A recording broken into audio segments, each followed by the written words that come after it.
Hello guys, स्वागत है आप सभी का एक बार फिर से हमारे YouTube platform the physics game पर।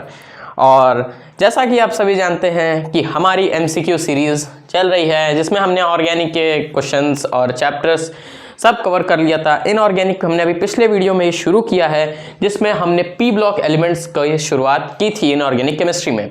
तो उस पिछले वीडियो में हमने ग्रुप 15 एलिमेंट्स के कुछ अच्छे क्वेश्चंस वहाँ पे देखे थे और शायद कुछ एक दो PYQs भी थे। और आज हम कराने वाले हैं ग्रुप 16 एलिमेंट्स जो पी ब्लॉक के अंडर ही आते हैं। पी ब्लॉक में आपके ग्रुप 13 से लेकर ग्रुप 18 तक के एलिमेंट्स आते हैं, जिसमें ग्रुप 13 और ग्रुप 14 आप क्लास 11th में पढ़ते हैं और 15 to 18 आप क्लास 12th में पढ़ते हैं। तो क्लास 12th के सिलेबस के अकॉर्डिंग हमने 15 कर लिया, अब हम 16 करने जा रहे हैं। और 16 एलिमेंट्स के क्वेश्चंस काफ़ी अच्छे होते हैं, अच्छे क्वेश्चंस बनते हैं। आने की प्रोबेबिलिटी इसकी मैं कह सकता हूँ कि इस ग्रुप से आई थिंक कम ही रहती है, लेकिन इससे क्वेश्चंस जब आते हैं तो अच्छे लेवल के क्वेश्चंस ही बनकर आते हैं। तो चलिए इस वीडियो को अब हम शुरू करते हैं और आइए सॉल्व करते हैं आज का अपना पहला क्वेश्चन। तो आइए, पहला क्वेश्चन क्या पूछा है, among the following correct order of the given elements are. यानी कि हमें बताना है कि ये जो यहाँ पर 5 एलिमेंट्स दिए हुए हैं, हमें इनका करेक्ट ऑर्डर यहाँ पर बताना है। तो सबसे पहले याद रख लीजिए ये सब जो है ये आपके ग्रुप 16 एलिमेंट्स हैं। और ग्रुप 16 एलिमेंट्स में जो ऑर्डर रहता है वो ऐसा रहता है, ऑक्सीजन सबसे ऊपर, sulphur, selenium, tellurium and polonium. याद रखिएगा ये आपके दोनों हो जाएंगे गैसेस या नॉन मेटल्स, छोटा साइज होने की वजह से। सेलेनियम और टेलूरियम जो हो जाएंगे ये आपके मेटलॉइड हो जाएंगे, मेटलॉइड्स। और ये जो हो जाएगा ये आपका मेटल जरूर होता है, लेकिन ये आपका रेडियो एक्टिव ही होता है, रेडियो एक्टिविटी के थ्रू ही ये प्रोड्यूस होता है, जो होता है आपका पोलोनियम। और यहाँ पर हमें यहाँ पे अगर आप ध्यान से इस ऑर्डर को देख रहे होंगे तो ये ऑर्डर आई थिंक बेसिकली हमें साइज के बारे में या इलेक्ट्रोनेगेटिविटी के बारे में ये ऑर्डर पूछ रहा है। तो अगर हम लोग इसके साइज की बात करें तो जो साइज होती है जब हम डाउन द ग्रुप जाते हैं तो हमारी साइज इंक्रीज करती है, और इलेक्ट्रोनेगेटिविटी भी हमारी डिक्रीज करती है डाउन द ग्रुप जाते हैं तो, क्योंकि नेगेटिव चार्ज कम होता जाता है। तो इलेक्ट्रोपॉजिटिविटी डाउन द ग्रुप बढ़ती है और अप द ग्रुप इलेक्ट्रोनेगेटिविटी बढ़ती है। तो साइज के अकॉर्डिंग आई थिंक ये ऑर्डर यहाँ पे दिए हुए, अगर ऑप्शंस को मैं देख के कह सकता हूँ तो अगर साइज के अकॉर्डिंग अगर हम इन ऑर्डर को लगाने जाए तो सबसे छोटा आपका ऑक्सीजन होगा, फिर आपका सल्फर आएगा, फिर आपका सेलेनियम आएगा, फिर टेलूरियम आएगा और लास्ट में पोलोनियम आएगा। तो ये ऑर्डर आपका यहाँ पर होगा साइज के अकॉर्डिंग। अगर ऐसा ऑर्डर अगर आपको देखने को मिल रहा है तो ये यहाँ पर आपका सही होगा। तो आइए चेक करते हैं। पहले में देखिए सब में अगर ध्यान देंगे तो पोलोनियम पोलोनियम पोलोनियम पोलोनियम, हर जगह पोलोनियम आपका दिया हुआ है, यानी कि पोलोनियम तो सबसे बड़ा है साइज में। तो ये साइज का ही ऑर्डर यहाँ पर बेसिकली हमें पूछा गया है। और ऑक्सीजन सबसे छोटा होगा तो देखिए डी तो पहले खत्म हो जाएगा क्योंकि टेलूरियम सबसे छोटा नहीं होता है। तो अब ABC में देखना है हमें। अब ऑक्सीजन के बाद आता है क्या आपका सल्फर, यानी कि ऑक्सीजन सबसे छोटा, फिर उससे थोड़ा सा बड़ा सल्फर होता है। तो अब जहाँ पे सल्फर आपको दिख रहा है उसको देखिए, ए में देखेंगे सेलेनियम दिया हुआ है, गलत है। बी में सेलेनियम दिया हुआ है, गलत हुआ है। यहाँ पे देखेंगे तो ऑक्सीजन के बाद सल्फर, और सिर्फ यही एक ऑप्शन ऐसा है जहाँ पर ऑक्सीजन के बाद सल्फर आ रहा है इस ऑर्डर में। तो सी ऑप्शन यहाँ पे आपका बिल्कुल सही हो जाएगा, oxygen, sulphur, selenium, tellurium, polonium. यही मैंने सेम चीज़ यहाँ लिखी हुई है। उम्मीद है आपको ये क्वेश्चन समझ में आया होगा। चलिए अब हम चलते हैं अपने नेक्स्ट क्वेश्चन की तरफ।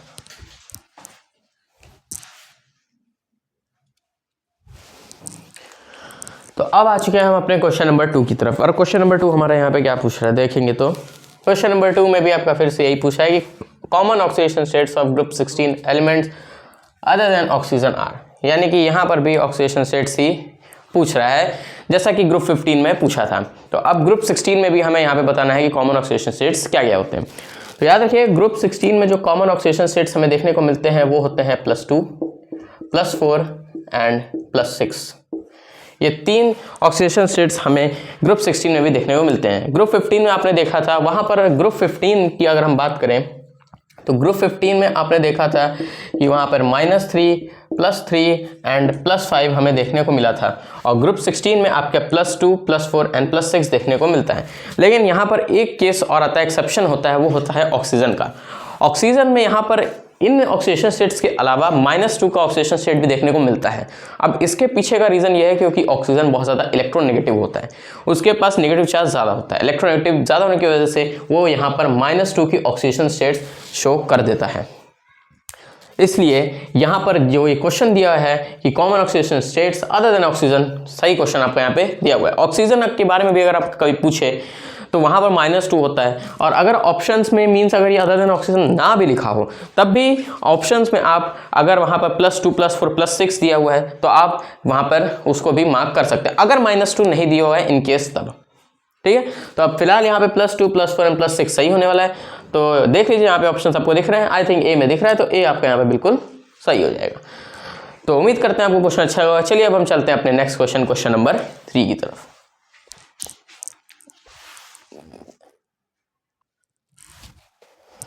अब बारी है क्वेश्चन नंबर 3 की। क्वेश्चन नंबर 3 हमारे यहाँ पर क्या पूछ रहा है, आइए देखते हैं।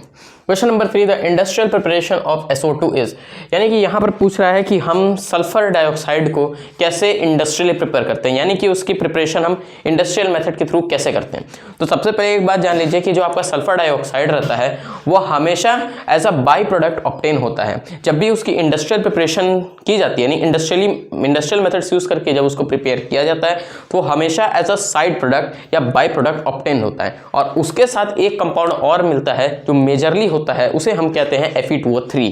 Fe2O3 उसके साथ as a by product sulphur dioxide हमें वहाँ पे मिलता है, और यही एक लौता ऐसा तरीका होता है जिसके वजह से हम इंडस्ट्रियल मेथड्स यूज करके SO2 को प्रिपेयर कर सकते हैं। अब ऑप्शंस में देख लीजिए, पहला है ये नहीं होगा इंडस्ट्रियल मेथड, ये नॉर्मल मेथड है कि आप सल्फर सॉलिड को और ऑक्सीजन दोनों को अगर मिक्स कर देंगे तो वहां पर आपको SO2 गैस वहां पे मिल जाती है, लेकिन ये इंडस्ट्रियल मेथड नहीं है। अब अगला देखेंगे, SO2 3- + 2H+, दोनों ही एक्वस फॉर्म यानी लिक्विड फॉर्म में मिला के वाटर निकला है और SO2 गैस निकली है, तो ये भी नहीं होगा। ये भी आपका एक कॉमन मेथड ही है उसको प्रिपेयर करने का, ना कि कोई इंडस्ट्रियल मेथड। तो अगर ऐसा है तो डी तो आपका तब होगा नहीं, क्योंकि ऑल ऑफ द अबव तो सही हो नहीं सकते, क्योंकि एक ही मेथड होता ही है। अब अगर सी ऑप्शन देखेंगे तो यहाँ पर 4FeS2 + 11 oxygen gas and 2Fe2O3 and 8 SO2, हाँ सी आपको यहाँ पे सही हो जाएगा। ध्यान से लिखेंगे, ये as a by product obtain हुआ है, इसे हम कहेंगे by product, as a by product obtain हुआ है, और ये मेजर प्रोडक्ट पे यहाँ पे मिला है, ये एज अ प्रोडक्ट फॉर्म हुआ है, ये एज अ बाई प्रोडक्ट मिला है, और FeS2 और ऑक्सीजन को मिला के हमें यहाँ पर हमारा सल्फर मिला है। उम्मीद है आपको ये क्वेश्चन अच्छा लगा होगा। चलिए अब हम चलते हैं अपने नेक्स्ट क्वेश्चन की तरफ।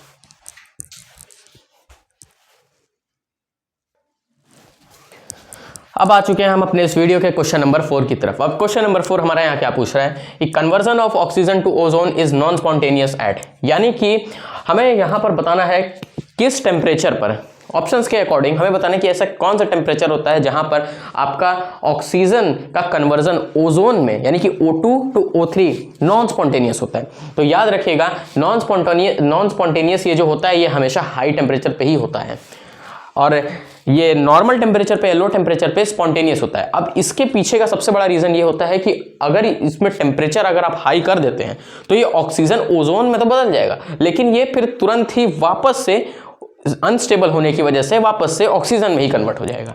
तो यहाँ पर कोई फायदा तो हुआ नहीं, हमें ओजोन चाहिए, अब ये वापस ऑक्सीजन से ओजोन बन रहा है, ओजोन से वापस ऑक्सीजन बन रहा है, इसीलिए यहाँ पर हाई टेम्परेचर प्रेफर नहीं किया जा सकता। हाई टेम्परेचर में यही दिक्कत हमेशा होती है, इसलिए ये हमेशा लो टेम्परेचर पे या नॉर्मल टेम्परेचर पे इसको प्रेफर किया जाता है। लेकिन यहाँ पर पूछा है नॉन स्पॉन्टेनियस, तो हाई टेम्परेचर पे ये नॉन स्पॉन्टेनियस रहेगा, या हम कह सकते हैं कि ये अनस्टेबल रहेगा।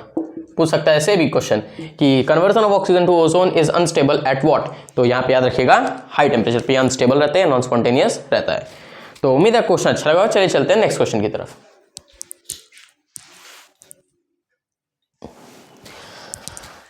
तो अब हम आ चुके हैं अपने वीडियो के 5वें क्वेश्चन की तरफ, और 5वां क्वेश्चन देखेंगे तो काफी सिंपल सा क्वेश्चन है। आइए जल्दी से इसको सॉल्व करते हैं। यहाँ पूछा हुआ है कि इस रिएक्शन को आप देख सकते हैं, इस रिएक्शन में बताना है कि यहाँ पे क्या कैटलिस्ट यूज हुआ है, ठीक है। और अगर आप ये प्रोसेस देख रहे हैं तो यहाँ पे आप SO2 और O2 दोनों को मिलाकर आप सल्फर ट्राइऑक्साइड की यहाँ पे फॉर्मेशन कर रहे हैं, और ये जो प्रोसेस आपका होता है इसे हम कहते हैं हेबर्स प्रोसेस। अरे सॉरी नॉट हेबर्स प्रोसेस, इसका कोई एक दूसरा नाम होता है, वो मैं आपको यहाँ पे भी बता रहा हूँ। लेकिन यहाँ पे जो कैटलिस्ट आपका यूज होगा वो V2O5 होगा। V2O5 यहाँ पे एज अ कैटलिस्ट यूज होता है, जो कि इस रिएक्शन को आगे इनिशिएट करता है और आगे आपको ये कंपाउंड मिल जाता है। इस रिएक्शन का जो आपका नाम होता है वो नाम आप एक खुद से भी देखिएगा। इस समय आई थिंक मेरे को उतना पर्पसली याद नहीं आ रहा है, लेकिन आप इस रिएक्शन का नाम जरूर देख लीजिएगा। बहुत ही छोटा सा नाम है, ज़्यादा कोई ऐसा परेशान करने वाला रिएक्शन नहीं है, बहुत आसान रिएक्शन है। उम्मीद है आपको ये क्वेश्चन अच्छा लगा होगा। रिएक्शन का नाम आप जरूर देखिएगा। चलिए अब हम चलते हैं अपने नेक्स्ट क्वेश्चन की तरफ। तो अब आ चुके हैं हम अपने क्वेश्चन नंबर 6 की तरफ। क्वेश्चन नंबर 6 हमारा यहाँ पे क्या पूछ रहा है कि oleum is chemically known as, यानी कि ओलियम का यहाँ पर केमिकल नेम क्या होगा। तो याद रखिएगा ओलियम का जो केमिकल नेम होता है वो होता है आपका pyrosulphuric acid. Pyrosulphuric acid is the chemical name for oleum. और ओलियम का जो स्ट्रक्चर होता है वो नाम केमिकल नेम इसका ऐसा बनता है H2H2O7। और इसका स्ट्रक्चर अगर आप ड्रॉ करके देखिएगा, बहुत प्यारा स्ट्रक्चर बनता है इसका और बहुत बढ़िया स्ट्रक्चर बनता है। और डबल बॉन्ड 2 यहाँ पर आते हैं। सल्फ्यूरिक एसिड ये तो आपका किसी केस में नहीं होगा। सल्फ्यूरिक एसिड आप सभी जानते होंगे, बचपन से पढ़े आ रहे हैं। H2SO4 इसका नाम होता है। सल्फ्यूरस एसिड जो होता है इसमें एक ऑक्सीजन कम रहता है, इसको हम लोग H2SO3 से लिखते हैं। और ये जो पेरोक्सो डाइसल्फ्यूरिक एसिड होता है ये होता है आपका H2H2O8। ये इसका ये chemical name, chemical formula means होता है। उम्मीद है आपको ये क्वेश्चन अच्छा लगा। चलिए चलते हैं नेक्स्ट क्वेश्चन की तरफ।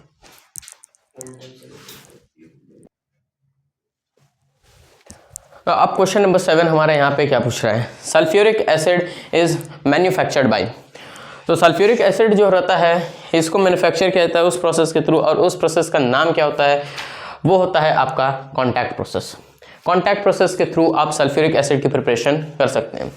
हेबर्स प्रोसेस जो रहता है ये अमोनिया को प्रिपेयर करता है। ओस्टवार्ड प्रोसेस जो रहता है अभी आपने देखा होगा ये नाइट्रिक ऑक्साइड प्रिपेयर करता है। और ये जो रहता है ये आपका करस्पॉन्डिंग H2SO4 प्रिपेयर करता है। और नन ऑफ द अबव तो यहाँ पे होगा नहीं, तो ये A, B, D आपका यहाँ पर गलत हो गया, C आपका सही हो गया। चलिए चलते हैं नेक्स्ट क्वेश्चन की तरफ। ये क्वेश्चन आपको अगर अच्छा लगा तो okay.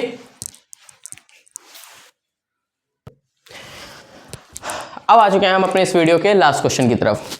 H2SO4 is used in, तो जो एक बात जान लीजिए H2SO4 यानी कि आपका सल्फ्यूरिक एसिड जो होता है वो बहुत ही एक इंपॉर्टेंट कंपाउंड आपका होता है। इसको कई सारे जगहों पे यूज़ किया जाता है, कई सारी चीज़ों को प्रिपेयर करने के लिए, बनाने के लिए, हर चीज़ में सल्फ्यूरिक एसिड काफ़ी यूज़ किया जाता है। और ये एक नेशन की इकोनॉमिक स्ट्रेंथ को भी ये एक तरीके से डिटरमाइन करता है, क्योंकि ये बहुत ही इंपॉर्टेंट कंपाउंड होता है, बहुत इंपॉर्टेंट केमिकल होता है, बहुत सारी चीज़ों में इसको बनाया जाता है।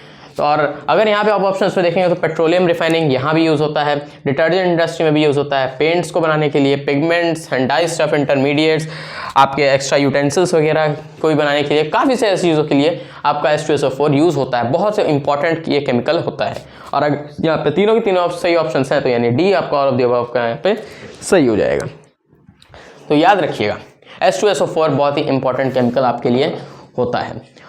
और मैं इतना आपको बताऊंगा, ग्रुप 16 एलिमेंट्स अगर आप पढ़ रहे हैं तो H2SO4 के बारे में ज़रूर अच्छे से पढ़िए। H2SO4 के बारे में NCERT में 2 पेज पूरा अच्छे से एक्सप्लेन किया गया है, इसके हर एक चीज़ के बारे में, एसिडिटी, बेसिसिटी, इसके प्रिपरेशंस, इसके यूज़, हर चीज़ आपको बहुत डिटेल में बताया गया है, क्योंकि ये है ही इतना इंपॉर्टेंट केमिकल। तो उम्मीद करता हूँ कि आप उसको पढ़ेंगे ज़रूर। और अब हम आ चुके हैं अपने इस वीडियो के एंड की तरफ। उम्मीद है आपको इस वीडियो में कराए गए क्वेश्चंस आपको अच्छे लगे होंगे। अगर आपको अच्छे लगे तो वीडियो को लाइक कीजिएगा, शेयर कीजिएगा, चैनल को सब्सक्राइब करिएगा, ताकि और ऐसे वीडियोस हम आपके लिए लाते रहें। तो अब इसी के साथ मैं विदा लेना चाहता हूँ इस वीडियो से। अब हमारा जो नेक्स्ट लेक्चर आएगा वो आएगा इसी चैप्टर के ऊपर, और उसमें हम कराएंगे ग्रुप 17 एलिमेंट्स के बारे में, और उनसे रिलेटेड अच्छे अच्छे क्वेश्चन हम अगले वीडियो में सॉल्व करेंगे। तो अब इसी के साथ मैं इस वीडियो को एंड करना चाहता हूँ। अब मिलते हैं हम अपने नेक्स्ट वीडियो में, तब तक के लिए tata bye bye, take care.